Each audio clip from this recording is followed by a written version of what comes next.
Corona தொற்று நோய் உலகம் முழுவதும் பரவிக் கொண்டிருந்த காலம் அது. பல நாடுகளில் மக்கள் பாதிக்கப்பட்டார்கள், பலர் உயிரிழந்தார்கள். தொற்று நோயை பற்றிய பயம் அனைவரையும் அச்சுறுத்திக் கொண்டிருந்தது.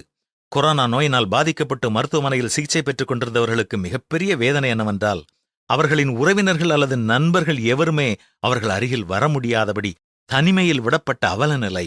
இப்படி தனிமையில் உயிருக்காக போராடும் அநேகர் உயிர் பிரியும் வேளையில் அருகில் ஒருவருமே இல்லையே என்ற உணர்வால் வாடுவதை பிரேசில் நாட்டைச் சார்ந்த ஒரு செவிலியர் மிகவும் அதிகமாக உணர்ந்தார். எனவே அந்த செவிலியர் மருத்துவர்கள் பயன்படுத்தும் கை உறையை எடுத்து அவற்றில் சற்று மிதமாக சூடாக்கப்பட்ட தண்ணீரை அடைத்து கை நுழையும் பகுதியை தண்ணீர் சிந்தாதபடி நன்றாக தைத்தார்.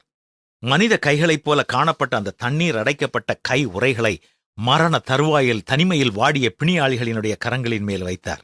ஏதோ மனித கரம் அவர்களை நெருங்கி இருப்பதாக உணர்ந்த அந்த நோயாளிகளினுடைய முகத்தில் சற்று அமைதி நிலவுவதை அவர் பார்த்தார்.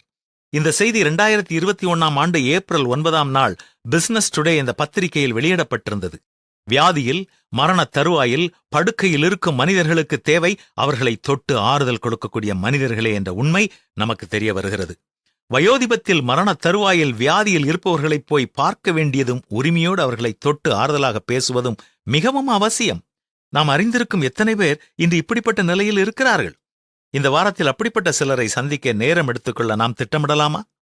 வியாதியாயிருந்தேன், என்னை விசாரிக்க வந்தீர்கள் என்றும், மிகவும் சிறியவர்களான இவர்களில் ஒருவனுக்கு நீங்கள் எதை செய்தீர்களோ அதை எனக்கே செய்தீர்கள் என்றும் இயேசு கூறியதை நாம் நினைவில் கொள்வோமா?